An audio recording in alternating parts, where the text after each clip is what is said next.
I would say the majority of you is content creating. Yes. And you love that, and I can see it every day. Yeah. So just tell us what a typical content creating day or week. How do you plan your content, basically? How do I plan my content? So nowadays I'm less focused on like my fashion and lifestyle content. I'm more focused on the podcast. Okay. Because I just feel like that's where the creative industry is going in terms of longevity. If you want to be something long term, I feel like being a presenter and a host is more long term. Yes, basically. Yeah. But back in the day when I started and I was going full ham at it, I would have shoot days every 2 weeks. So I'd shoot for about 4 to 6 hours every 2 weeks. Outside. Imagine the outfit change. So you're outside changing. I'm outside changing. So before I even got my car. So you'll be taking train with suitcases. Girl, take your train in the cold. Oh, no. Ciao. And even when I got there, obviously I have to be changing outside. Like, and I'm doing this during winter as well. It's minus that I don't have. 0 degrees. I'm changing outside, trying to get these. My fingers are frozen, my ears are frozen. Like, it's people don't understand. Like, people look at it and think, oh, you're just taking nice pictures. Like, it can't be that hard. Effort. It is. It is, and people don't want to see you win. When I say that, I mean like where you take the pictures. There's always people coming up to you, like in terms of like security, like finding locations to shoot.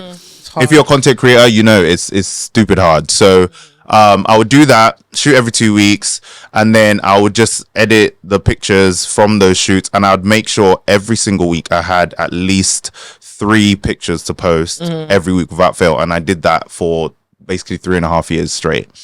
The consistency was consistencying. And did it reflect financially for you? Yes, I feel like I was pretty fortunate in terms of when I started. So I started March 2020, literally a week before COVID hit and everything got shut down. Like, honestly, I'm seeing a pattern. Sorry, I've had two of the podcasts. Yeah. COVID was the pivotal moment for me. Like, I don't know what 2020 was yet. Yeah. A lot of new beginnings start from there. Yeah. I put that out there. But and the thing is, for me, it was like I had the plans to start already. Yes. It just so happened that it coincidentally fell at the same time that COVID happened.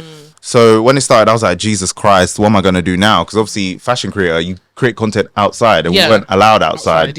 So I had to like quickly think on my feet, and I just ended up basically starting it inside in my house. And then there was like a neighborhood next to me with some pretty nicely modern houses, and I just said, okay, I'm just gonna run across there. I was praying that the police didn't catch me, child. That was serious, girl.